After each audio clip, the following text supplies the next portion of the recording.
Jadi opsinya state solution. Dan sebenarnya konsep two state solution itu udah lama banget itu ya.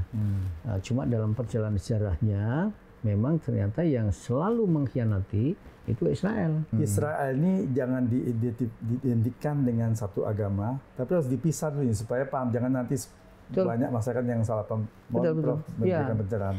Saya pribadi berpendapat ini bukan soal perang agama. Feeling saya, pemahaman saya tentang apa yang dipikirkan Pak Prabowo, dia tidak akan blok Barat.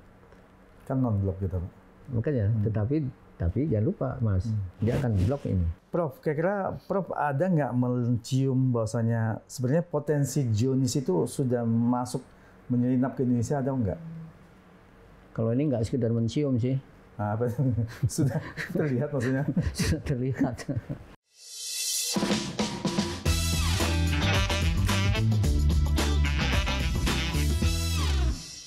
Selamat datang di SRON, Edi Sharing Discussion bersama saya Edi Wijaya. Kali ini saya berkunjung ke kantor Majelis Ulama Indonesia. Di sini saya akan ngobrol dengan Ketua Majelis Ulama Indonesia bidang hubungan luar negeri dan kerjasama internasional. Sebagaimana kita ketahui, sekarang sedang banyak isu internasional yang sangat-sangat mengkhawatirkan, terutama perang Israel dan Iran. Untuk itu, langsung saja kita ngobrol dengan Profesor Sudarnoto Abdul Hakim, MA. Assalamualaikum Prof, apa kabarnya? Waalaikumsalam warahmatullahi wabarakatuh. Alhamdulillah baik Mas Edi Wijaya. Sehat selalu ya? Sehat, Alhamdulillah, senang sekali dikunjungi. Padahal sudah pengen podcast dengan Prof ini udah sejak awal tahun itu. Iya. Setelah dengan Buya Nur Abbas.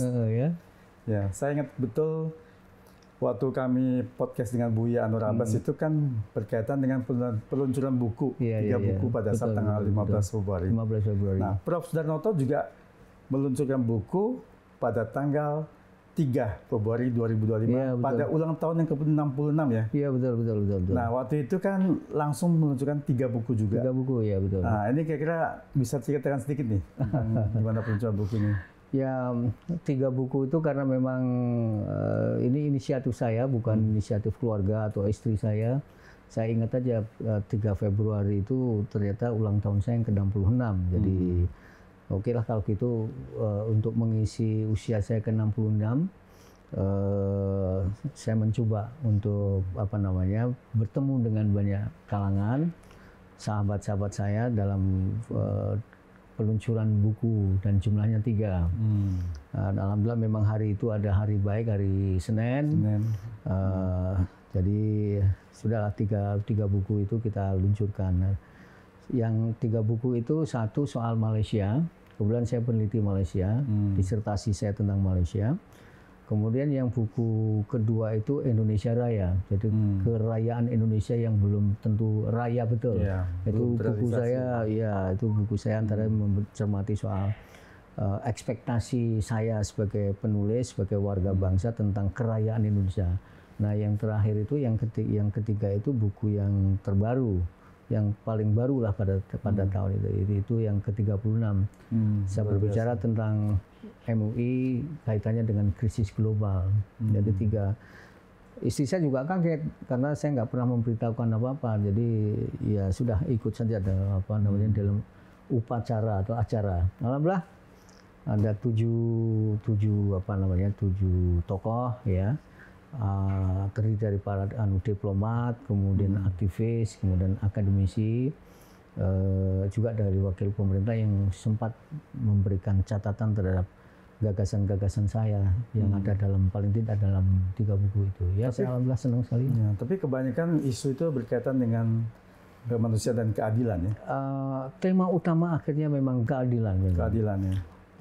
Demokrasi, seperti di buku saya yang tentang Malaysia itu saya mencermati tentang bagaimana perjalanan terjal demokrasi, terutama menjelang Anwar Ibrahim naik menjadi Perdana Menteri. Banyak orang waktu itu pesimis Anwar Ibrahim akan naik menjadi Perdana Menteri. Saya masih optimis, saya mengikuti jejak beliau dan benarlah dugaan saya berhasil menjadi Perdana Menteri. Dan itu jalan yang sangat terjal. Jadi perjuangan demokrasi, kalau bicara demokrasi ya kaitannya nanti dengan soal keadilan, partisipasi publik, soal ekonomi dan sebagainya. Itu buku yang pertama. Yang Indonesia Raya, saya juga menyoroti soal yang hal sama, tema besarnya soal keadilan, soal demokrasi, soal bagaimana negara mestinya memberikan pelayan publik supaya tidak ada diskriminasi, supaya sejahtera begitu. Ya seperti saya sengaja mengambil kata Indonesia Raya karena ada di lagu Indonesia Raya itu Indonesia dan selanjutnya itu. Tapi kan itu dinyanyikan ya. Apakah nyanyian ini terwujud atau tidak, ini soalnya. Nah, saya mencermati soal itu. Jadi ada juga pandangan saya mencoba untuk mengusulkan, memberikan saran kepada pemerintah dan juga sebenarnya kekuatan publik bagaimana mengisi supaya Indonesia benar-benar raya ke depan. Ya, bisa betul-betul besar menjadi negara besar ya. Yang buku yang tebal yaitu MUI dan Krisis Global ini lebih luas karena saya juga melihat ternyata juga ketidakadilan global injustice itu tercipta oleh sebuah sistem yang kemudian menimbulkan banyak problem yang saya sebut sebagai krisis. Banyak sekali krisis ekonomi, krisis lingkungan, krisis kemanusiaan, peperangan terjadi sana sini sampai hari ini. Dan itu muaranya adalah satu, ketidakadilan. Betul. Itu yang membuat peperangan itu susah berakhir. Iya. Hegemoni itu adalah ciri kuat ketidakadilan itu tidak diciptakan. Dan kita tahu siapa kekuatan-kekuatan dunia yang hegemonik. Nah, itu selalu melakukan perampasan, kalau tidak mau diatur ya dirampas. Seperti kasus-kasus misalnya di Palestina sekarang itu satu tanda yang sangat besar. Israel didukung oleh Amerika ya karena itu. Jadi global injustice. Karena itu di situ saya juga mengusulkan lah bagaimana supaya antara lain misalnya PBB harus direformasi. Nah, kemudian di MUI saya memimpin FGD, saya teriakkan lagi perlu reformasi PBB. Kalau tidak reformasi maka tetap veto 5 negara itu akan mendominasi. Dan di antara 5 itu ya ada dominating country. Amerika itu yang sekarang sudah terasa mulai digugat oleh orang Amerika sendiri. Rakyatnya juga digugat, bahkan sahabat-sahabat Donald Trump di parlemen juga sudah mulai menjauh itu.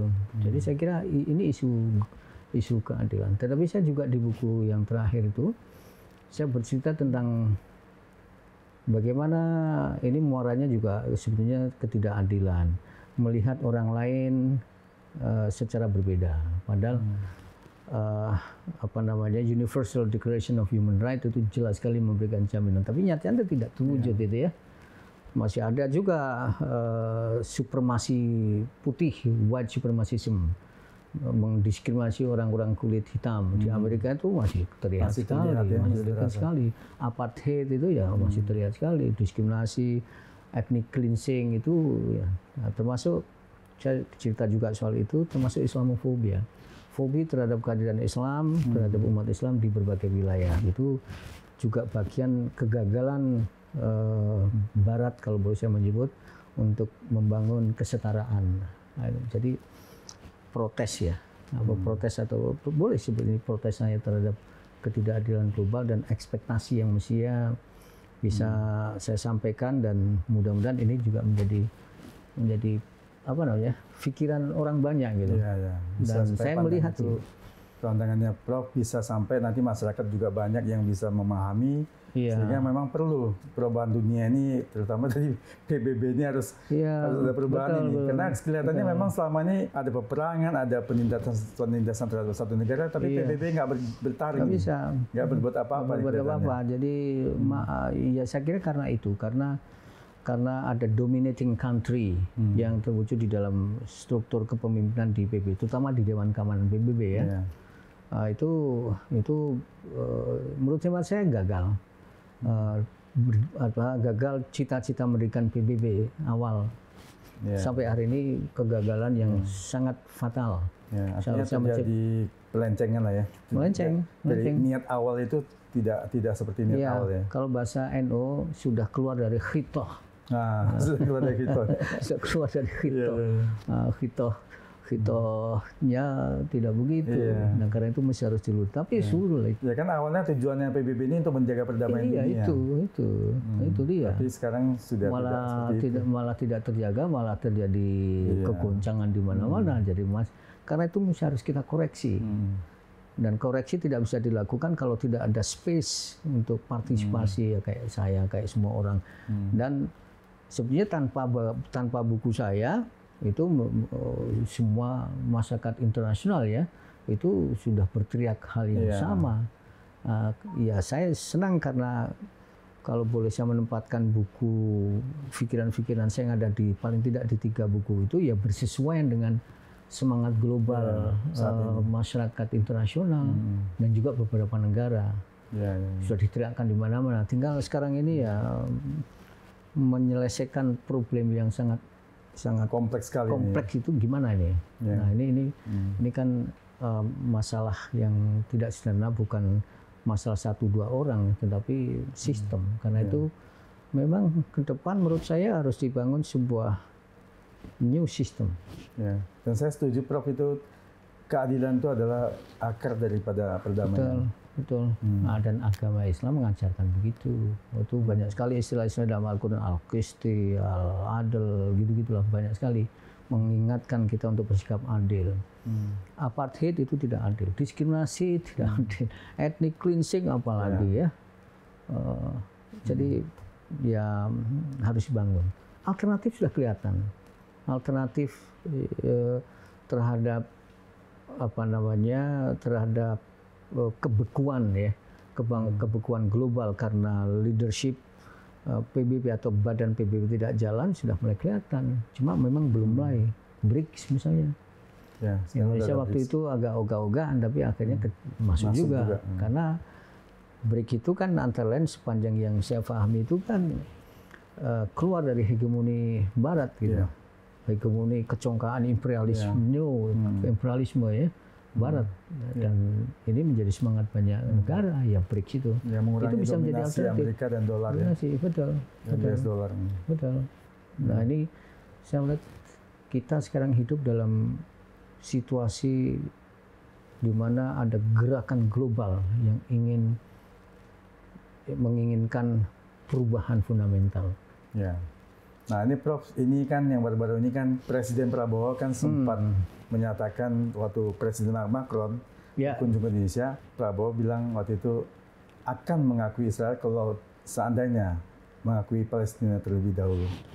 Nah ini Prof sempat menyatakan dukungan, terus ada sampai terjadi misalnya mungkin persepsi yang negatif terhadap Prof. Terus ada Prof klarifikasi ini. Tidak sekedar persepsi.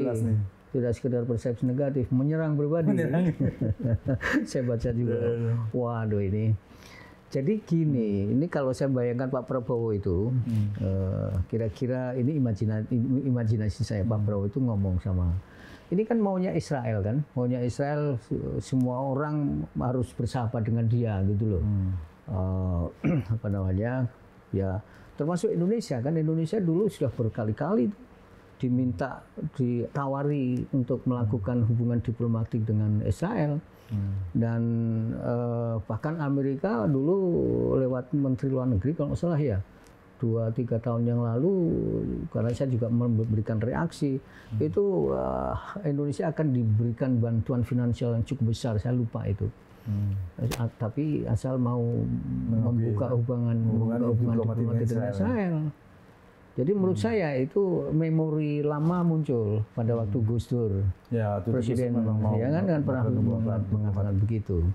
Gus Dur itu kan waktu itu sepanjang yang tahu itu kan ingin menunjukkan bahwa kalau kita mau damai, kita harus dekati orang-orang yang selama ini bertikai. Yang selama bertikai itu kalau dalam isu Palestina ya Israel dan Palestina. Palestina didekati, masa Israel tidak didekati? Kira-kira gitu cara berpikirnya Gus Dur ya. Tapi kemudian memang menimbulkan kontroversi meskipun sempat menjadi kebijakan publik di Kementerian Luar Negeri. Sempat itu. Dalam kasus apa saya lupa itu. Nah, kira-kira sepertinya Pak Prabowo juga ingin mengatakan kepada Israel, sudahlah hentikan pembunuhan yang kamu lakukan, genosida hentikan. Udahlah, itu repot, itu kamu juga capek. Kalau kamu mau, nanti kita bersahabat. Kira-kira imajinasi saya begitu tuh. Sebagai orang yang sedang berhadapan dengan orang yang paling dimusuhi, Indonesia ingin memainkan peran begitu. Bayangan saya begitu.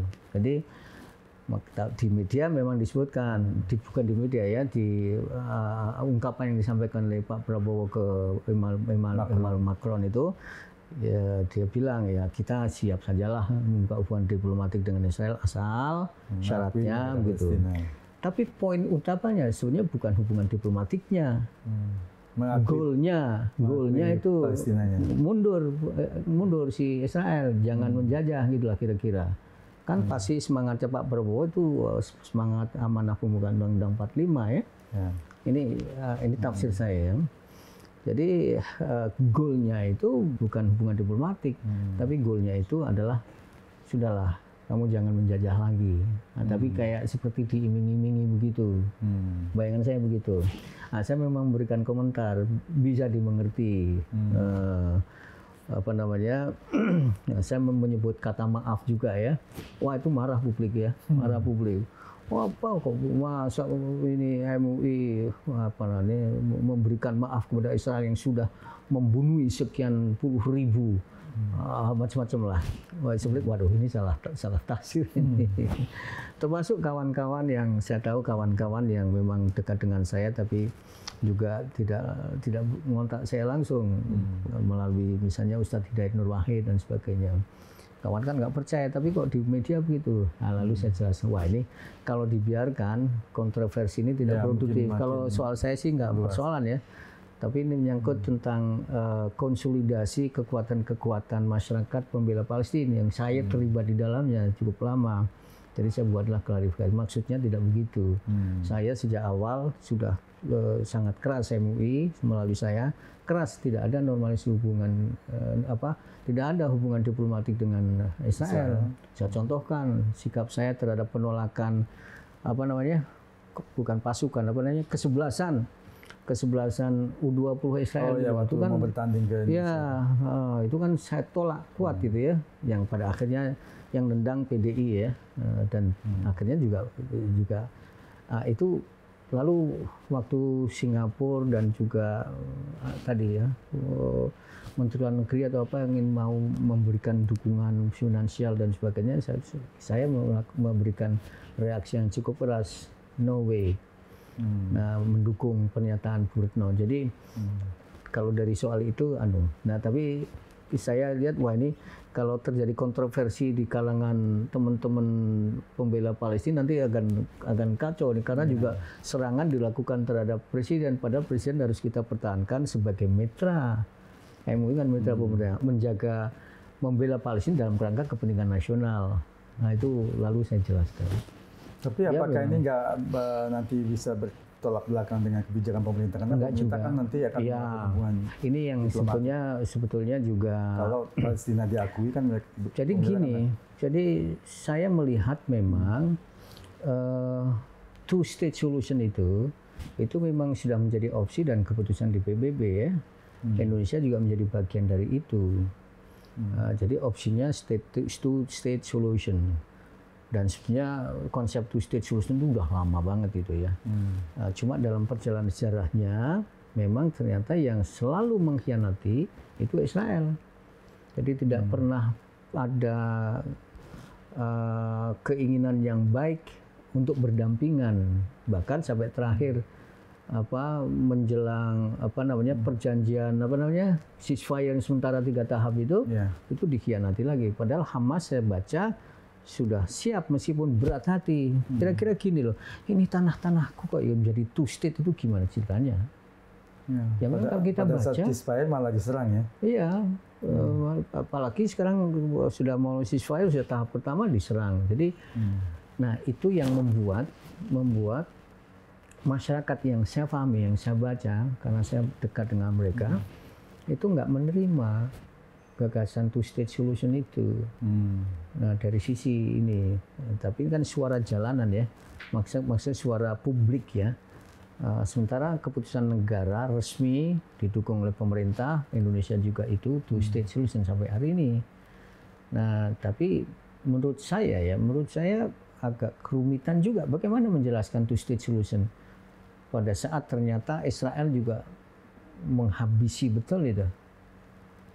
Dan sikap Pak Prabowo Presiden jelas dalam isu relokasi.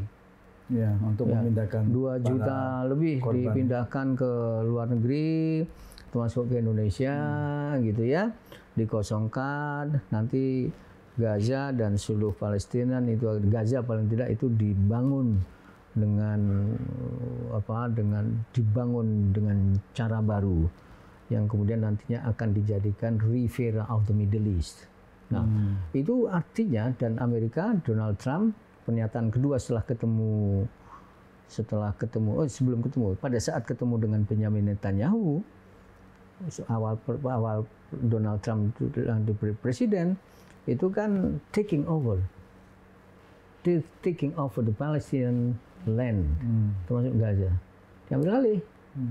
Jadi tidak lagi Israel mau tahu juga, oh ini mau bagus nih, caranya bagus nih, jangan saya, tapi Amerika saja. Toh nanti akhirnya ke Israel juga, kira-kira gitu. Jadi Pak Prabowo sudah menolak.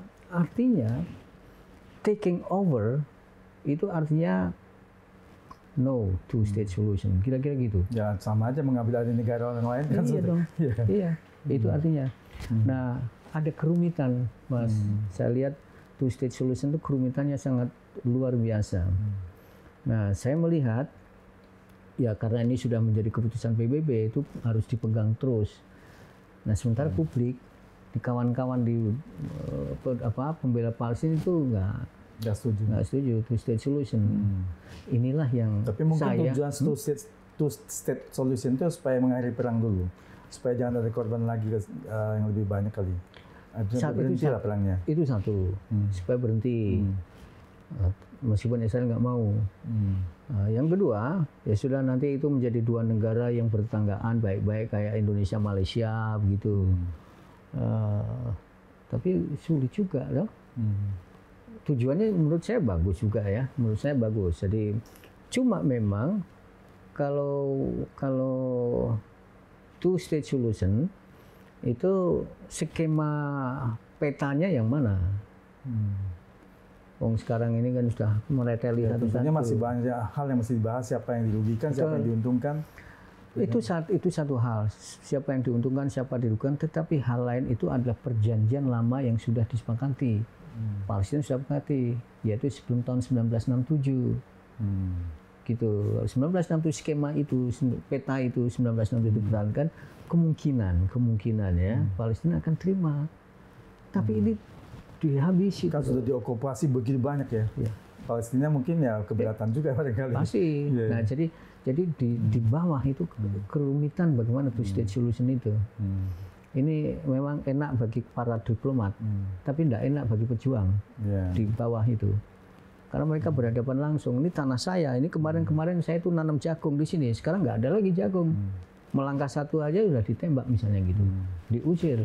Berapa banyak itu penduduk Palestina yang diusir dan kemudian dijadikan pemukiman orang-orang Yahudi. Saya datang ke Hebron, Mas, ke Palestina 2 tahun yang lalu. Itu saya saksikan tuh di daerah di mana penduduk tanah yang tadinya dihuni oleh warga Palestina itu sudah ada, dan di situ dan dibiarkan, belum ada rumah semuanya. Ada sih beberapa tempat ya. Beberapa tempat ada perumahan baru yang isinya orang Yahudi. Jadi di lapangan begitu. Kalau di meja ya two state solution, tidak berubah meja itu. Itu kerumitan menurut saya. Nah, ini yang saya memang plus maksudkan. minus lah, Prof. Yang penting kan solusi yang terbaik untuk mengurangi korban jiwa. Setuju saya, betul. Setuju. Saya itu perbaikan yang benar-benar memberikan solusi bagi banyak pihak ya. Ini isu karena gini, Mas, isu Israel Palestina bukan lagi isu lokal. Kalau isu lokal nggak selesai, Nah, sudah menjadi isu global. Diputuskan lewat PBB two state solution. Itu saja masih rumit. Nah, sekarang apalagi belum. Ya. Nah, ini supaya Prof kita belum cerita terlalu jauh tentang Israel ini. Tentang Israel perang dengan Palestina, dengan Iran. Nah, ini kita perlu juga supaya pemirsa paham. Karena di Indonesia ini kan kita ini negara majemuk ya. Ada banyak Kristen, Katolik juga, Muslim, dan yang agama lain. Nah, supaya ini pemirsa paham nih, Israel ini jangan diidentikan dengan satu agama, tapi harus dipisah dulu nih, supaya paham. Jangan nanti banyak masyarakat yang salah paham. Prof memberikan pencerahan.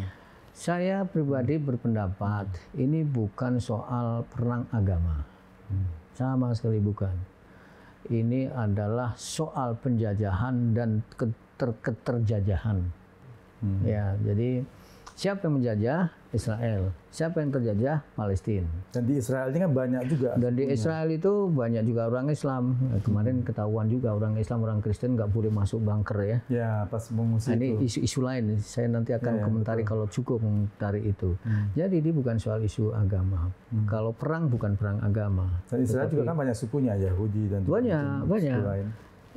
Jadi orang-orang Yahudi itu ada Yahudi ekstrim. Yahudi ekstrim itu yang disebut Zionis. Ekstremitas mereka itu apa tandanya? Negara Yahudi. Negara Yahudi. Yang sekarang ini pemimpin Israel sekarang itu Zionis.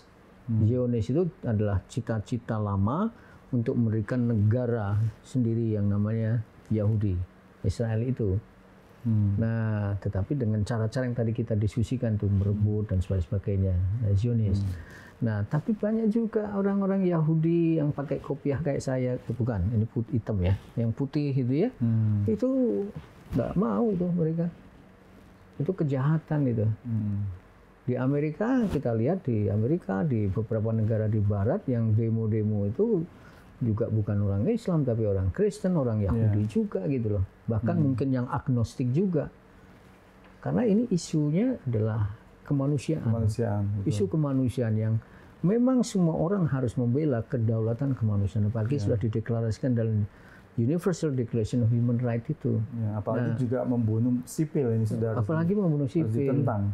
Nah, Indonesia itu kan berkepentingan karena kita punya hutang, yaitu Palestina termasuk negara pertama yang memberikan dukungan bagi kemerdekaan Indonesia. Yang kedua soal pembukaan Undang-Undang Dasar 1945. Jadi ada kewajiban ini. Jadi kemerdekaan hak segala bangsa dan semua bentuk kejahatan dihapuskan. Jadi tugas Indonesia sebagai negara merdeka, sahabat pasti menghapus penjajahan. Siapa penjajah yang sekarang itu? Israel. Jadi menghapus, Mas. Menghapus penjajahan ya. Penjajahan itu adalah aksi ya. Orang-orangnya ya tidak semua penjajah. Jadi betul, Mas. Jadi jangan dipahami ini sebagai perang agama. Tidak ada hubungan dengan hanya saja kecenderungan Zionis ini mirip dengan evangelikalisme di Amerika. Sangat kanan ya. Itu data-data yang muncul itu nampak jelas sekali sikap tidak menghormati agama, menghina agama, bahkan menghancurkan agama. Gereja dihabisi, masjid dihabisi, Masjidil Aqsa sampai hari ini belum bisa dibuka. Dulu Ben Gvir 1 minggu setelah saya ke sana itu masuk ke Masjid Al-Aqsa dengan pasukan, masuk dengan sepatu laras itu dan menyatakan statement yang sangat kontroversial, bahkan Netanyahu sempat marah. Saya juga memberikan statement. Waktu itu Ben Gvir yang sekarang menjadi aktor penting di balik pembunuhan ini itu mengatakan bahwa silahkan orang Yahudi beribadah di Masjid Al-Aqsa. Siapa saja nanti kalau ada yang menghalangi, ini urusan saya. Itu adalah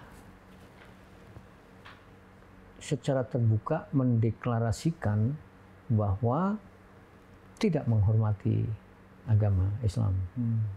Yang boleh hanya Yahudi. Jadi ada motif agama juga di situ. Saya melihat ya. Nah, bagaimana orang Islam? Orang Islam melakukan perlawanan, membantu Palestina untuk kemanusiaan, tetapi juga ada dasar-dasar keagamaannya. Misalnya melindungi orang. Itu kalau dalam fikih itu ada maqasidus syariah. Maqasidus syariah itu adalah tujuan pembentukan hukum, antara lain yang pertama ada 5. Itu antara lain adalah melindungi orang dari pembunuhan. Jadi menjaga orang. Hifdzun nafs. Nah, itu alasan agama. Kemudian tentang kezaliman, itu dalam Al-Quran itu banyak. Jadi kalau orang kita melawan kezaliman, supaya kezaliman itu bisa dihentikan, itu sudah otomatis saja itu menjadi tugas keagamaan, meskipun dia nggak hafal ayatnya gitu. Jadi Mas, itu, satu ingin saya tegaskan, itu memang bukan perang agama. Tetapi orang memiliki alasan, punya argumentasi untuk memperkuat pembelaan terhadap Palestina, antara lain sebenarnya dari agama. Karena melawan kezaliman, menjaga kerusakan, menjaga supaya bumi itu tidak rusak, kemudian melawan kemungkaran, yang kayak gitu-gitu. Dan itu banyak ayat-ayat yang, belum lagi tadi soal isu keadilan itu banyak sekali dalam Al-Quran. Jadi nah, ini tentang perang Iran Israel nih. Nah kan Prof kan mendukung sekali artinya Iran membalas serangan Israel. Tapi sebenarnya di negara-negara Timur Tengah ini, negara-negara mayoritas Islam juga berarti banyak yang kayaknya bungkam aja nih, diam-diam saja nih. Apakah ini ada memang perbedaan pendapat banyak juga di negara-negara Muslim ini? Ya sebenarnya bukan Iran, Arab juga, di tempat kita itu juga banyak juga yang sudah lain bukan urusan saya lah. Salah sendiri berkelahi. Masa kamu berkelahi, kalian bermasalah saya ikut-ikut, kira-kira gitu. Ada juga yang gitu. Tapi ada juga yang punya apa namanya kepedulian, dilerai, jangan gitu. Tapi ada juga yang bersikap lain. Nah, saya ingin menggambarkan bahwa iyalah memang Iran itu beda dengan negara Arab. Beda sekali. Beda sekali itu orientasi politiknya berbeda. Arab dekat dengan Amerika. Arab dengan Israel karena ekonomi. Dan juga security, keamanan lingkungan, keamanan kawasan ya. Iran negara yang mandiri, yang sudah di boikot cukup lama oleh Amerika. Dan sejarah perlawanan Iran pada Amerika, bahkan juga dengan Rusia itu panjang sampai revolusi segala macam. Jadi mandiri, tidak ada ikatan emosional apa-apa dengan Amerika, dengan negara-negara Barat gitu. Meskipun dulu Khomeini lama juga di Prancis ya. Tapi saya ingin mengatakan bahwa akar sejarah, hubungan-hubungan historis Iran, Amerika, Iran, Eropa dan sebagainya berbeda sekali dengan Arab atau Uni Arab dengan Amerika dan juga Israel. Tentu kedekatannya beda, kejauhannya juga beda. Amerika dengan Israel jauh, tidak dekat. Tapi kalau Arab, negara tertentu Arab dekat. Sebagai orang dekat, ya menghormati, ya gitulah, serba nggak enak gitu loh. Mungkin hatinya tercabik-cabik juga, saya nggak tahu, nggak pernah bertanya hati ya. Tapi dalam ekspresi tindakan-tindakan keputusan-keputusan politik, terutama yang terkait dengan gonjang-ganjing di Palestina, memang begitu. Nah, malah kan sempat juga dulu kan hubungan diplomatik Arab dengan Iran kan pecah itu. Pecah itu. Siapa yang mendamaikan? Cina mendamaikan. Jadi bagus juga itu Cina menjadi juru damai antara Saudi Arabia dengan Iran, bertemu itu. Nah, sekarang sudah punya hubungan diplomatik gitu. Tapi di China juga banyak melakukan investasi juga di Arab Saudi. Karena itu juga. Termasuk yang membangun kereta api Mekah. Betul. Juga betul. Jadi Saudi Arabia juga punya kepentingan dengan Cina punya, Iran juga sama. Jadi dijembatani oleh negara yang dua-duanya punya hubungan dekat. Ini nggak bisa dilakukan oleh negara-negara Barat dan Amerika, nggak mungkin juga gitu. Memperdekatkan Iran dan Saudi, malah kalau bisa diadu domba, dan itu yang dilakukan sekarang ini. Yang mereka inginkan ya seperti itu. Iya, ini mereka inginkan, dan itu jadi kalau negara Muslim semua bersatu, kekuatannya luar biasa di dunia. Amerika pasti akan takut. Prof, ini kan Israel ingin membunuh Ayatollah Ali Khamenei, dan ini barusan ini juga putra dari Shah Iran sebelumnya, Raja Pahlavi ini di Perancis juga membuat statement minta supaya Khomeini mundur saja dan akan segera diruntuhkan negara gitu ya. Ini menurut Prof gimana ini? Ya, ini kalau ini benar, maka kepentingan dua pihak yang berbeda. Kalau Israel memang melihat Iran itu menjadi ancaman yang sangat potensial dan negara paling kuat di wilayah Timur Tengah.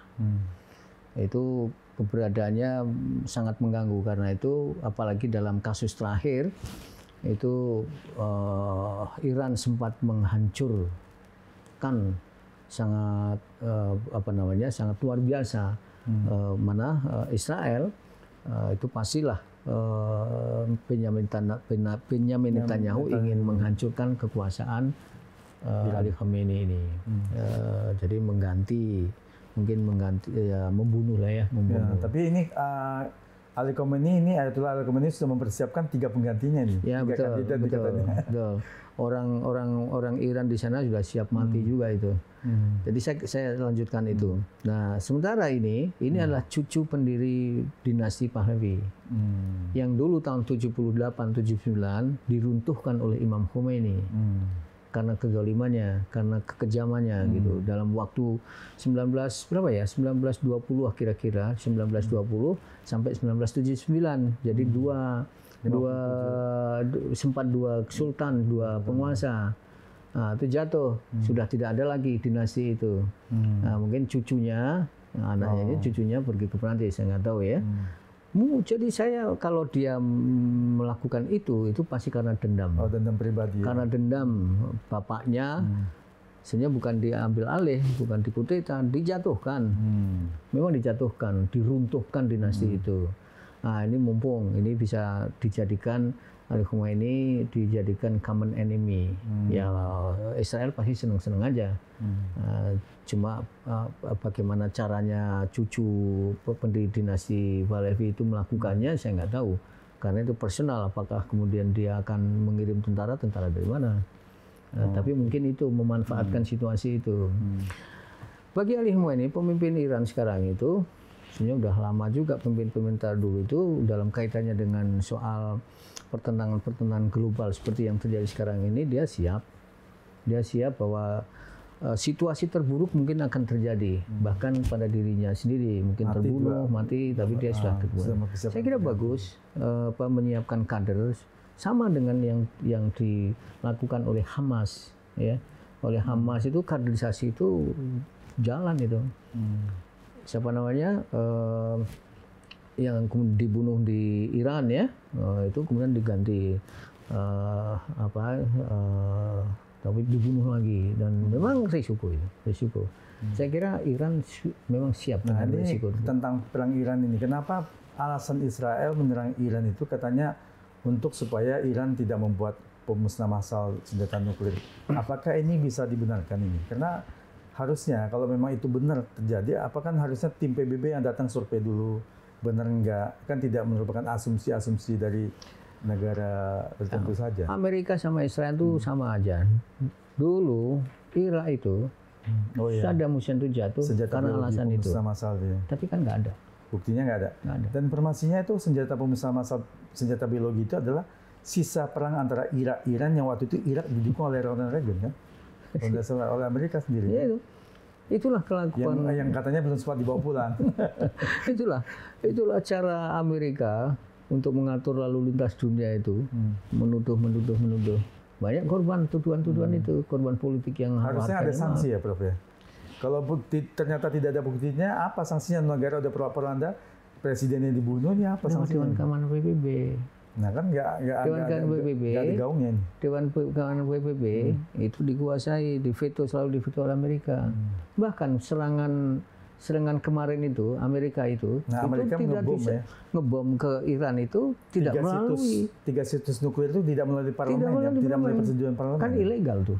Artinya parlemen juga kemarin mengancam akan bisa memaksudkan Donald Trump. Nah itu dia yang ingin saya sampaikan. Jadi gara-gara kegilaan Donald Trump ini yang ternyata tidak sekedar menghancur luluhkan aturan-aturan internasional, juga dengan korban kemanusiaan yang sangat luar biasa. Ternyata aturan yang ada di negara sendiri, di mana dia memimpin itu dilanggar, sehingga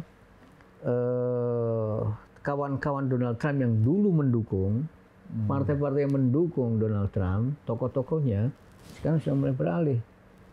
Jadi 2 bulan yang lalu, 3 bulan yang lalu, 2 bulan yang lalu kalau salah itu impeachment sudah muncul. Tapi waktu itu rasanya tidak mungkin impeachment itu kalau datang dari parlemen, karena semuanya mayoritas mendukung tuh. Sekarang mungkin kan? Ya, karena ada pelanggaran. Ada pelanggaran jelas gitu. Nah ditambah dengan tekanan publik yang sangat luar biasa di California sekarang juga huru-hara itu. Masyarakatnya sendiri juga marah sekali. Itu kalau dibiarkan, kalau dibiarkan Donald Trump membiarkan, itu akan semakin membara huru-haranya. Nah, artinya setelah Donald Trump perintahkan untuk membom 3 situs nuklir di Iran, itu kan Rusia juga sudah memberikan respon. Iya. Artinya kan beliau nggak setuju. Nanti ini bisa makin meluas segala macam. Ya betul. Jadi gini memang sangat berbahaya sekali. Jadi gini. Pada saat puncak-puncaknya Israel membunuhin terus. Itu si Prancis merasa iba juga. Waduh, ini udah gawat ini bisa mengganggu juga kita ini. Akhirnya kan dia memimpin Eropa untuk membela Palestina dan akan memberikan pengakuan terhadap kemerdekaan Palestina. Nah, ada tuntutan, kalau tuntutannya tidak diberikan, maka Prancis akan melakukan embargo kepada Israel. Israel kaget juga. Tapi Israel yang getak juga. Awas kamu kalau mengembargo. Tahu rasa sendiri kan. Ya, backingnya besar Amerika. Ya, Amerika. Tapi Prancis nggak peduli tuh. Prancis dan beberapa negara nggak peduli. Nah, ini ancaman. Kalau ini benar terjadi, repot Israel. Karena itu dia membuat taktik menyerang Iran. Jadi menyerang Iran itu antara lain juga merupakan taktik dari Benjamin Netanyahu untuk merekonsolidasi kekuatan Barat. Karena Benjamin Netanyahu itu pasti sadar bahwa serangannya ke Iran itu pasti dibalas oleh Iran. Nah, pembalasan itu yang menjadi pemicu merubah haluan politik Eropa. Perancis tidak lagi mendukung Palestina. Tapi begitu Iran melawan bertubi-tubi dan kehancuran cukup masif sampai masyarakat di Tel Aviv itu ampun minta bahkan sudah mau eksodus. Ketika eksodus disorakin sama orang, jadi ketakutannya luar biasa karena mereka nggak punya pengalaman kehancuran yang seperti itu. Nah, itu kemudian menimbulkan simpati kembali ke negara-negara Barat itu. Sekarang Amerika, Prancis sudah bersatu lagi. Nah, ini rekonsolidasi. Jadi saya kira Benjamin Netanyahu berhasil merekonsolidasi kekuatan Barat dalam soal. Tapi jangan lupa bahwa rekonsolidasi itu juga akan terbangun di luar negara Barat. Tadi Iran, Rusia, Pakistan udah siap tuh, Turki, kemudian satu lagi siapa yang Timur Tengah itu gabung tuh nanti. Yaman gabung kemana? Yaman. Yaman. Bergabung tuh. Indonesia gimana nih? Feeling saya, pemahaman saya tentang apa yang dipikirkan Pak Prabowo, dia tidak akan blok Barat. Kan non-blok gitu, Pak. Makanya, tapi jangan lupa, Mas, dia akan blok ini. Ke arah ke Iran, Palestina. Ya. Saya terus terang. Analisa berapa gitu? Ya. Saya terus terang dengan dubes Iran itu beberapa kali ketemu secara langsung maupun dengan atasnya atau wakilnya. Saya memang secara personal berharap Iran sebagai kekuatan negara besar kuat di Timur Tengah itu memainkan peran penting, dan memang ada kepentingan Iran untuk itu, ya, ada kepentingan Iran untuk itu. Saya diundang ke Iran, saya menyampaikan yang sama. Belum lama ini ketua DPR, ya, ketua parlemen, ya, Iran ke Indonesia, ke Jakarta, saya sampaikan, saya usul, Pak Parlemen, coba Anda bilang ke Presiden Iran untuk mengundang siapa, Presiden Prabowo, itu, mengundang Prabowo untuk apa? Membahas situasi akhir. Terus indikasi yang Prof analisa itu Presiden Prabowo akan mendukung sekarang di blok Timur Tengah ini, kira-kira Iran dan Israel Palestina ini apa nih? Kira-kira analisanya kenapa ke situ? Yang Prof baca. Indonesia akan berharap dan berusaha seperti yang juga dilakukan sebelumnya, ingin menjadi negara penting di dunia, negara Muslim penting di dunia. Kalau tidak, Indonesia akan ditinggal. Oh, analisa Prof di situ salah satu alasannya. Yang kedua, bukan gejala lagi sekarang, upaya untuk keluar dari hegemoni, dari dominasi Barat sudah kelihatan. Apa buktinya? Buktinya adalah Indonesia bergabung di BRICS. Ya, kan juga kunjungan ke Rusia barusan. Ini kan juga didukung Rusia untuk masuk ke BRICS. Saya berharap dari Rusia sebenarnya kalau bisa langsung ke Iran. Situasinya begini, tapi belum, ya, saya nggak tahu. Tapi, nah, ini yang saya, MUI maksud saya, yang pokok-pokok pikiran yang akan kita sampaikan ke Presiden. Kita sedang merumuskan, kemarin baru selesai FGD tentang ini, semacam policy brief.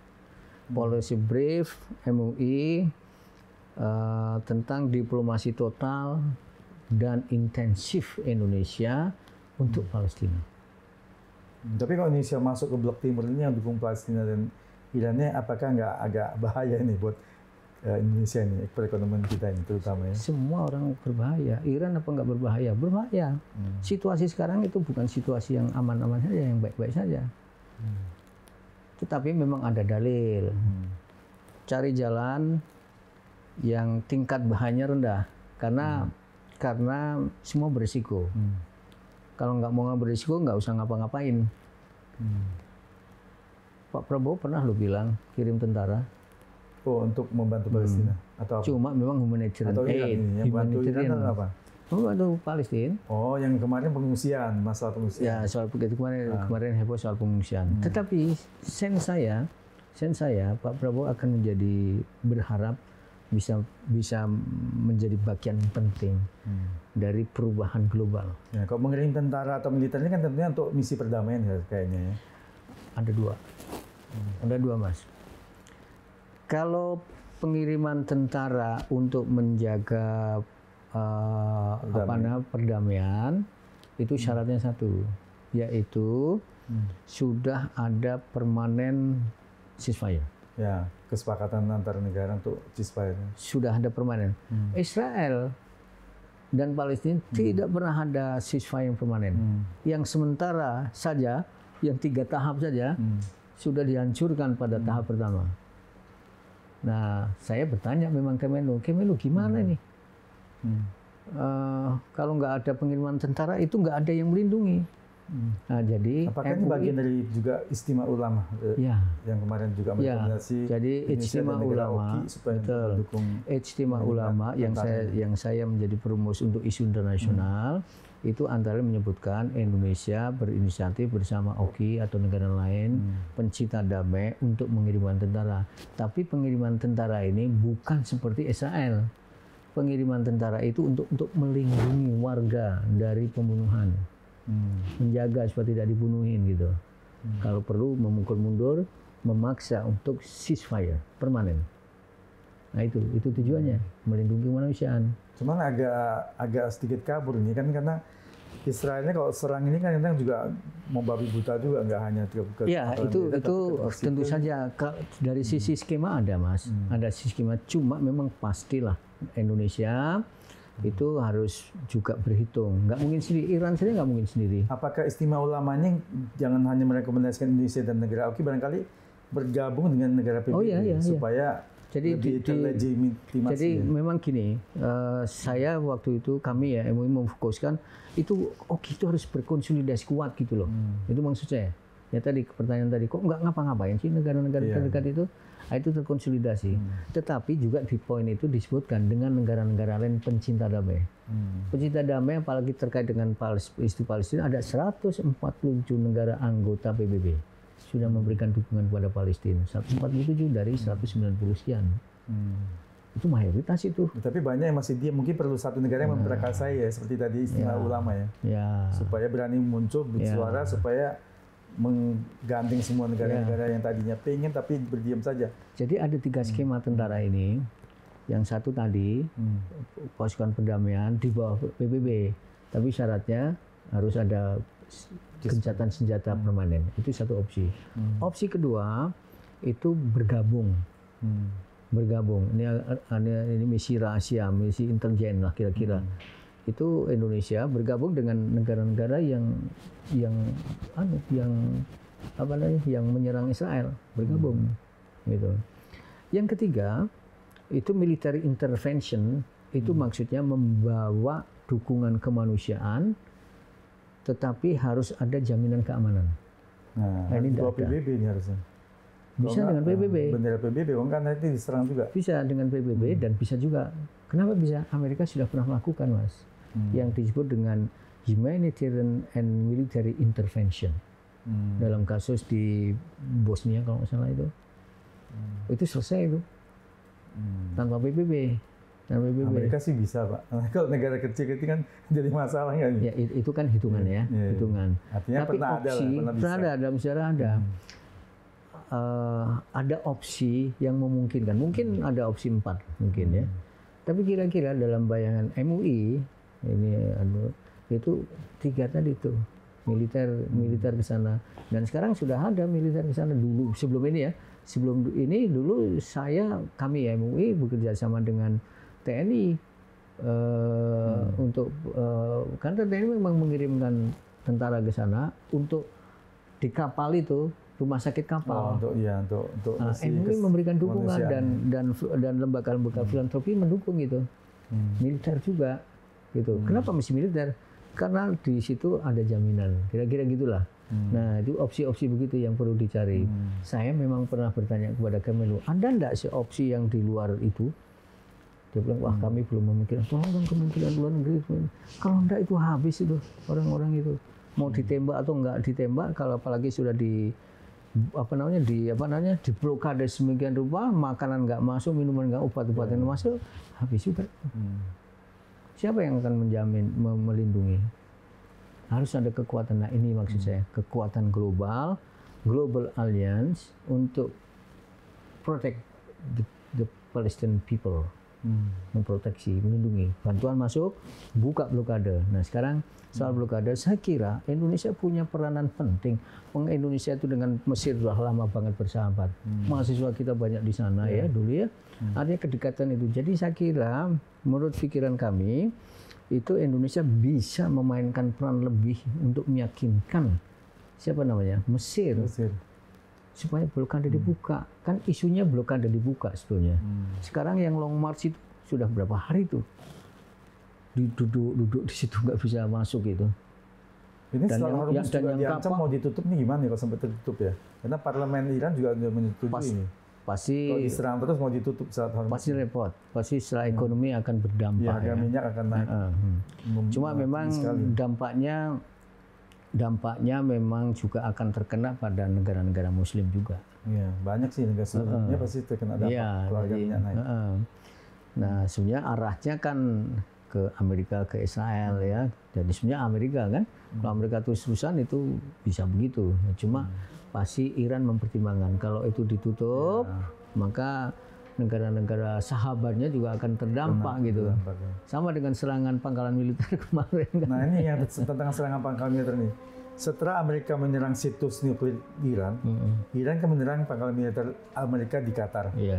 Nah ini langsung Presiden Trump bilang, udah dalam waktu dekat kita akan ceasefire permanen katanya. Jadi dalam seminggu lagi misalnya katanya kan. Nah ini terus ada katanya misi, kalau sudah misinya selesai dilakukan, misi apa kira-kira Prof baca? Ini karena beliau nggak sampaikan nih. Misi menurut saya misi utama dia sebagai orang yang memimpin hegemoni itu tetap akan menghegemoni. Jadi kan bisa apa namanya relaksasi nih, relaksasi. Nah, di situ dia bisa bermain. Nah, mumpung relaksasi dengan syarat-syarat tertentu, bisa aja begitu. Saya nggak tahu. Tapi menurut saya, menurut pikiran saya, kebijakan politik yang abnormal Donald Trump itu pasti nanti akan kepentingan akhirnya adalah bagaimana dia tetap bisa berpengaruh di Timur Tengah. Amerika tetap punya peran ya. Ya, karena berkepentingan juga. Ya. Kalau minyak semua itu ditutup gimana tuh? Iya. Embargo minyak itu. Semua Amerika, Eropa, Asia semua juga kewalahan nanti. Yasser Arafat dulu pernah begitu. Di sini pistol, di sini minyak. Mau pilih mana? Iya. Ya sudahlah. Jadi ada kekuatan-kekuatan tertentu yang saya kira menurut saya, perhitungan saya bisa diperhitungkan oleh Iran, terutama ya, bagaimana melemahkan Amerika dan tentu Israel ya. Tapi lawan utama siapa namanya Iran itu kan memang itu Israel sama Amerika. Yang Amerika jelas lah yang sudah sekian lama memblokade, menghukum Iran nuklir Iran ya. Itu musuh itu. Kata Khomeini, America is the biggest Satan in the world. Termasuk dalam kaitannya dengan isu soal Palestina. Isu tentang Palestina itu disampaikan oleh ketua parlemen itu. Menciptakan perdamaian, menghentikan jajah gitulah, normatif memang. Tapi ada komitmen yang kuat bahwa Iran akan memainkan peran, karena sudah banyak berharap juga sejumlah negara berharap peran yang perlu dimainkan oleh Iran, dan Iran mengajak. Saya mengusulkan supaya diatur ada rencana pertemuan antara Presiden Iran dengan Presiden Prabowo sebagai sesama negara Muslim, gitu. Itu yang saya usulkan. Saya tidak tahu usulan itu make sense atau tidak, tapi feeling saya sih make sense, karena sesama negara apalagi Iran tahu persis Indonesia itu adalah still the biggest Muslim in the world itu masih. Jadi diperhitungkan juga.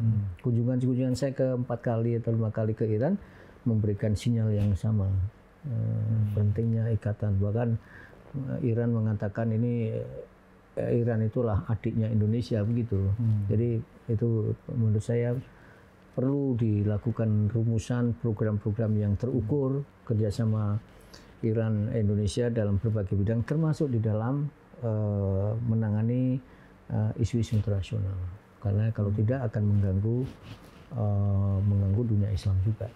Ya, tapi memang kita semua berharap ya supaya perang Israel-Iran ini bisa segera berakhir lah. Karena nanti yang rugi semua umat manusia di dunia semua negara akan rugi perekonomiannya. Apalagi kalau sempat perang dunia ketiga, wah ini kacau nih.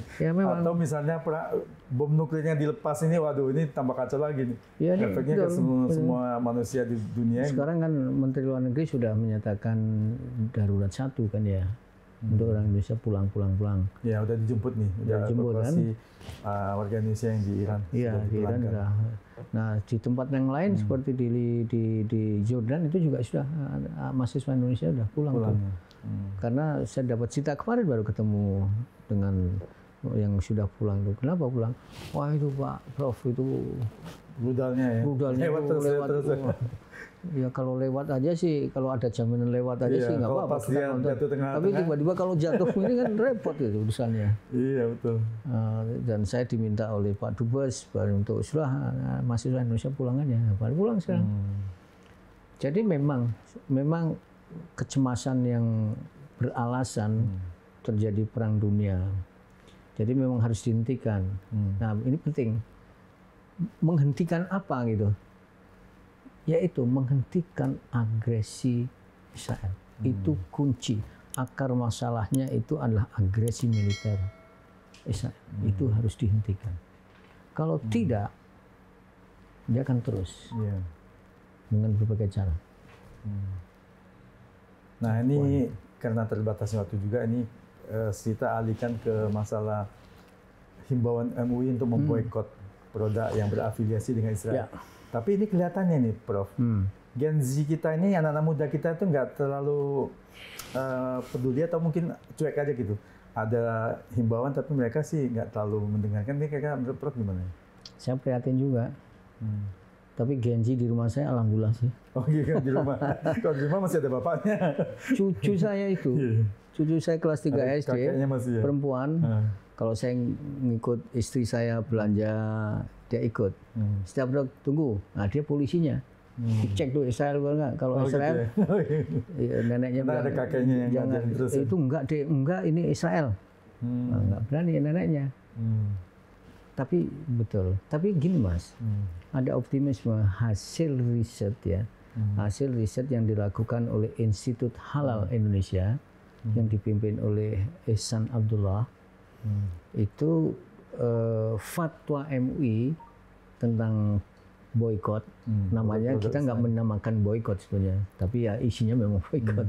Itu ternyata efektif, berdampak. Ya, tapi sekarang banyak perusahaan yang malah efeknya nanti terjadi PHK masalah gini, karena perusahaan-perusahaan Indonesia ini banyak yang franchise dari produk-produk yang tadi berafiliasi dengan Israel. Nah kalau itu tutup kan efeknya malah ke ekonomi lagi, banyak PHK. Ternyata juga. Iya, kami mendengar juga. Ternyata kekhawatiran itu tidak kuat terbukti. Adalah kekhawatiran itu, tapi sekarang mereka bermetamorfose kawan-kawan itu dengan membuka bisnis yang agak sejenis. Sekarang ini hasil risetnya itu ya, itu ini bahkan diakui oleh Asosiasi Restoran dan Hotel di Indonesia. Dalam launching hasil riset itu, dia mengatakan, wah iya nih, yang selama ini kita jual ternyata masyarakat nggak mau lagi. Gitu. Ganti merek lah ya, tapi sejenis gitu ya? Ganti enggak. Jadi orang beralih untuk produk lokal sekarang. Tadi yang saya sampaikan UMKM. Nah, MUI memang concern dengan UMKM, karena itu MUI selalu mendorong kepada pemerintah untuk memberikan perhatian UMKM. Nah, kalau boleh saya menyebutkan, dan karena ini sudah beberapa kali saya sebutkan di media juga, ini fatwa MUI itu adalah pedoman moral keagamaan yang ada kaitannya dengan soal kemanusiaan, krisis kemanusiaan di Israel di Palestina itu, dengan tidak mengkonsumsi, membeli produk-produk Israel dan yang terafiliasi dengan Israel. Itu himbauan keagamaan. Produk manakah yang disebut produk Israel? Itu bukan domainnya MUI, itu adalah domain pemerintah. Dan kita sudah sampaikan ke pemerintah, bahwa pemerintah itu membuatlah aturan, mengecek, karena Anda yang paling tahu, yang di pasar itu isinya apa, harganya berapa itu tahu. Setiap tahun kalau bulan Ramadan dan mau Lebaran itu ya pasti ngecek pasar, naik atau turun. Kalau enggak, itu akan menjadi tempat persaingan yang tidak sehat antara perusahaan-perusahaan tertentu untuk mengatasnamakan halal haram itu. Itu domainnya pemerintah. Sayangnya, saya ingin berterus terang, sayangnya pemerintah sepertinya belum peduli. Padahal ada undang-undang perlindungan hak konsumen. Melindungi apa? Supaya konsumen tidak dirugikan, supaya pasar bisa stabil, supaya konsumen tidak mengkonsumsi, membeli barang-barang yang seharusnya tidak perlu dibeli. Apakah karena kesehatan, apakah karena halal haram, atau karena motif-motif yang tadi itu. Barangnya halal, Mas, kurma misalnya, tapi dia menjadi haram karena ini adalah perusahaan Israel. Jadi haram itu haram karena zatnya haram, babi misalnya ya, hama. Tapi haram bukan zatnya halal, tetapi menjadi haram karena itu produk Israel. Yang takutnya dikhawatirkan digunakan ekonominya buat nanti perang. Israel. Nah itu yang harusnya dilindungi oleh pemerintah. Pemerintah harus memproteksi. Di acara launching itu hadir seorang dirjen dari Menteri Perdagangan, saya sampaikan, Pak Dirjen, ini harus pemerintah harus lebih terukur untuk soal pemihakan terhadap Palestina. Fatwa sudah dikeluarkan, semestinya Kementerian Perdagangan, pemerintah melalui Menteri Perdagangan itu membuat pedoman, membuat aturan, membuat himbauan dan sebagainya, apalah namanya, supaya masyarakat kita semua segmen tidak lagi mengkonsumsi produk-produk Israel atau yang terafiliasi dengan Israel. MUI tidak akan melakukan tindakan, tidak mungkin melakukan penyisiran sweeping, nggak mungkin, dan itu tidak harus dilakukan karena ada petugas. Himbauan moral aja lah ya, bagi yang pedoman keagamaan. Ya, pedoman keagamaan. Keagamaan dan moral. Tapi hasilnya itu Mas, saya ingin nambahkan, ternyata yang mendukung fatwa itu bukan saja orang Islam, tapi non-Muslim. Saya lupa presentasinya, tapi alasan kemanusiaan, whatever, alasan kemanusiaan, tapi intinya mereka telah memberikan dukungan kuat, berkomitmen untuk tidak membeli produk-produk Israel. Ya tadi kembali lagi sedikit yang masalah PHK ini, soalnya perusahaan yang mereka buka di Indonesia ini kan pemiliknya masih kebanyakan juga memang kita orang Indonesia juga yang Perancis ya. Nah, apakah itu nggak menjadi pertimbangan dari MUI? Soalnya selain itu kan juga karyawannya ini juga masyarakat Indonesia juga. Kita bicara PHK juga nanti kalau bisa tutup. Cuma MUI kan tidak menjadi majelis yang menyediakan lapangan pekerjaan. Ini tugas pemerintah. Soal ekonomi, soal keadilan harus dilindungi, itu yang saya maksudkan. Karena dampaknya panjang dan mesti harus dilindungi. Kalau tidak, tadi yang saya sebutkan, itu pasti nggak karu-karuan. UMKM misalnya, bisa dicek Mas, seberapa kuat pemihakan kepada UMKM, masih kecil. Atau mungkin MUI menghimbau kepada perusahaan-perusahaan yang sudah mengagenin produk dari Israel itu supaya membuat merek sendiri, tapi bisnis tetap jalan, tapi produknya mirip-mirip dengan yang sudah ada, itu supaya bisnisnya jadi nggak sampai tutup nih. Enggak sih, enggak sampai harus membuat pedoman sendiri. Ini himbauan keagamaan, mau pakai silakan, mau enggak silakan. Tetapi memang seharusnya ada yang mengatur. Nah, sebetulnya ada usulan-usulan yang sudah masuk di mana di MUI. Misalnya gini, skemanya bukan gitu. Jadi ini kan menyangkut soal aliran dana hasil penjualan ke sana, ya. Nah, malah sempat diusulkan itu bisa negotiable, bisa dipertimbangkan. Itu di setiap produk ditulis, tidak misalnya gitu, tidak di apa hasilnya tidak untuk Israel, misalnya kayak model-model gitu. Pernah sampai segitu, tinggal mengatur saja. Sekian persen untuk apa, tetapi ada jaminan dananya, uang keuntungannya untuk apa gitu ya. Nah, ini sudah masuk ke kita dan kita usulkan kalau mau aman, karena terus terang aja dengan saya ada 3 perusahaan ketemu, tapi saya bilang keputusan MUI mengikat. Jadi nanti silahkan kawan-kawan bagaimana mencari jalan keluar. Tanyalah kepada pemerintah. Pemerintah nggak atau perusahaan tadi betul juga. Jadi ide yang Bapak sampaikan tadi, perusahaan bersangkutan meskipun terafiliasi ya, kan beliau bisa menyampaikan keuntungan kami tidak akan kami salurkan ke Israel tadi itu, sehingga masyarakat tetap yakin membeli atau apa misalnya gitu. Itu kan untuk meyakinkan kepada masyarakat yang betul-betul memihak kepada Palestina. Masyarakat ya bahwa ini tinggal mengontrol saja benar atau tidaknya. Gimana tuh ngontrolnya? Itulah sebetulnya pemerintah perlu melakukan langkah-langkah penting begitu. Nggak mungkin MUI. Ya kalau MUI ya sudah, ya Pak tanda tangan ya. Tapi kita nggak punya kontrol. Masa kontrol pasar nggak mungkin ya.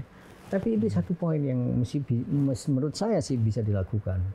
Dan harus ada mekanisme kontrol juga. Nah, siapa yang mengontrol? Apakah MUI atau pemerintah? Tapi menurut saya pemerintah. Oh ya. Jadi sebenarnya ada solusi sebenarnya. Prof, kira-kira Prof ada nggak mencium bahwasanya sebenarnya potensi Zionis itu sudah masuk menyelinap ke Indonesia, ada nggak? Kalau ini nggak sekedar mencium sih. Nah, apa sudah terlihat maksudnya? Sudah terlihat. Satu, saya merujuk kepada survei yang yang dilakukan oleh sebuah lembaga survei itu ternyata, dan saya belum menemukan survei yang terbaru, ditemukan 2% penduduk Indonesia adalah pro-Zionis. 150 juta misalnya yang dewasa, 150 juta 2%, 2%. 3 juta. Kalau militan? Oh, ngeri juga ya, bahaya juga. Kalau militan ini ya, jangankan 3 juta ya. 100 orang aja udah bahaya nih. 1% ya, bukan 1%.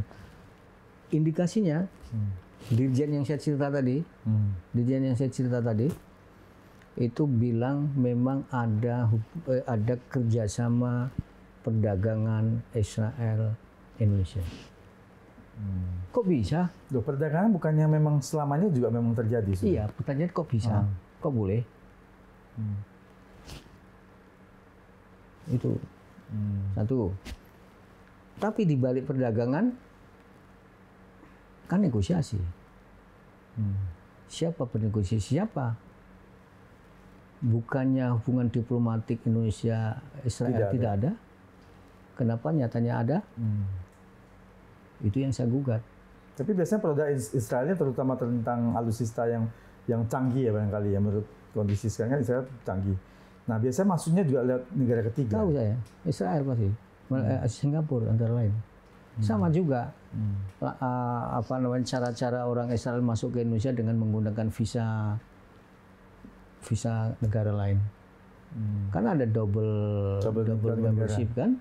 Itu digunakan begitu di Indonesia, sering terjadi gitu. 2% itu antara lain, saya tidak perlu menyebutkan tokoh, tapi sudah beberapa kali ketemu dengan saya di perdebatan di Metro TV dan sebagainya itu.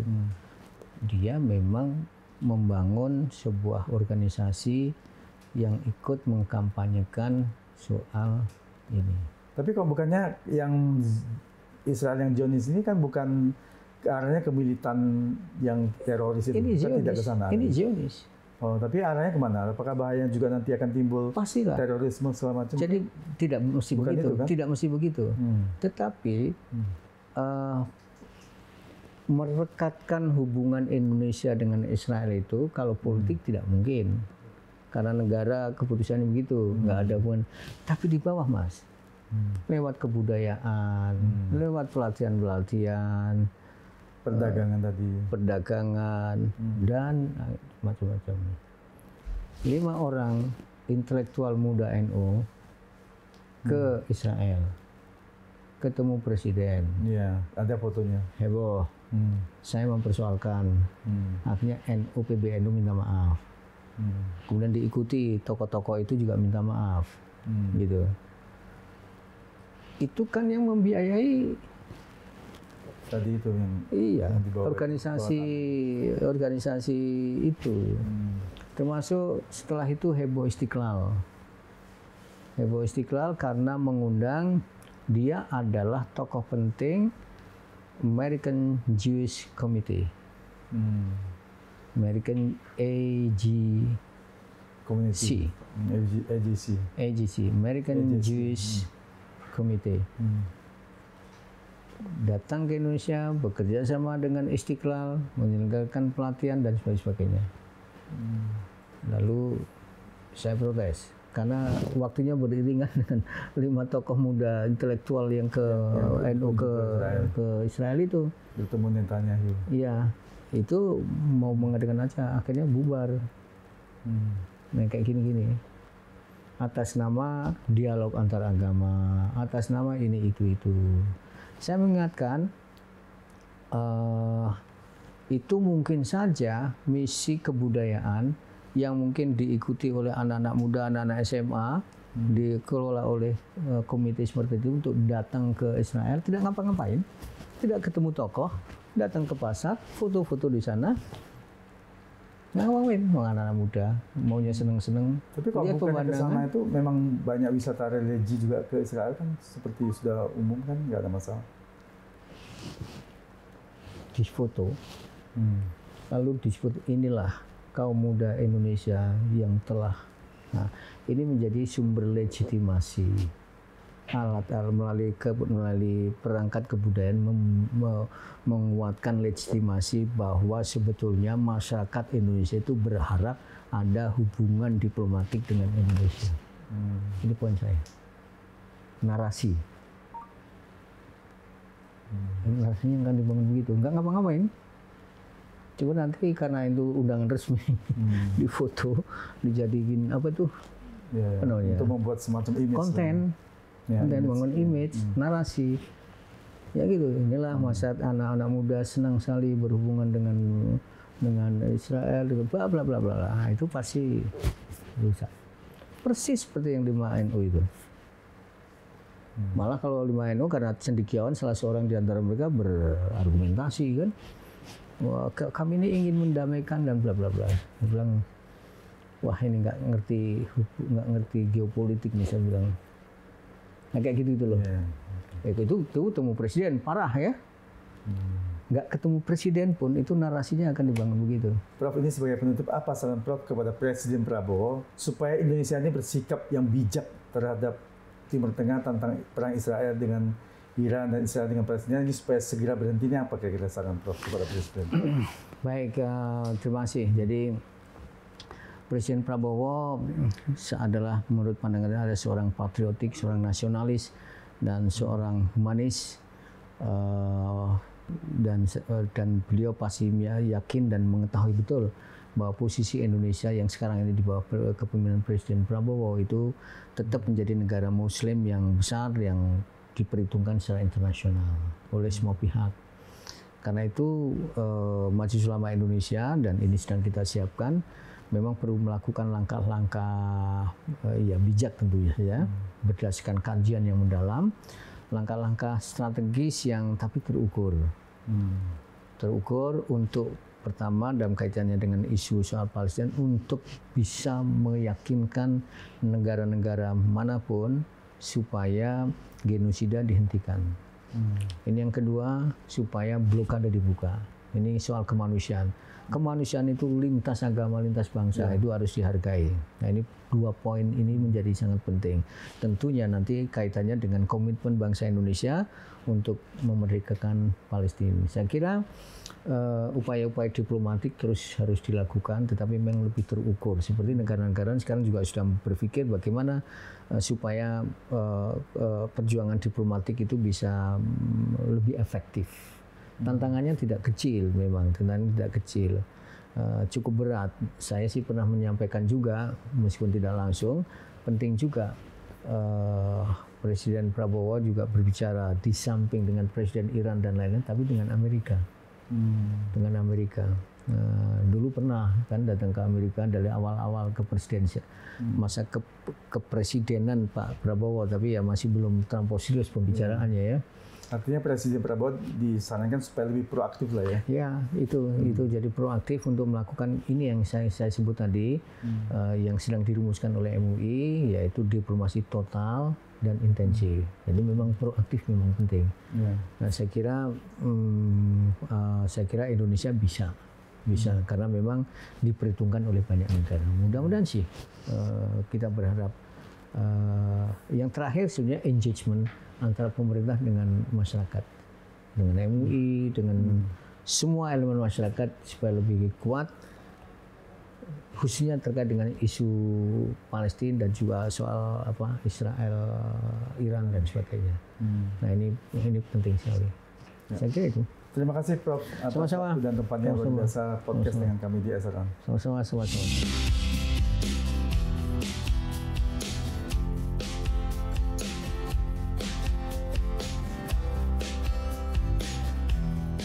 Sobat setia SRON, itulah tadi obrolan saya dengan Profesor Dr. Sudarnoto Abdul Hakim MA, Ketua Majelis Ulama Indonesia bidang Hubungan Luar Negeri dan Kerjasama Internasional.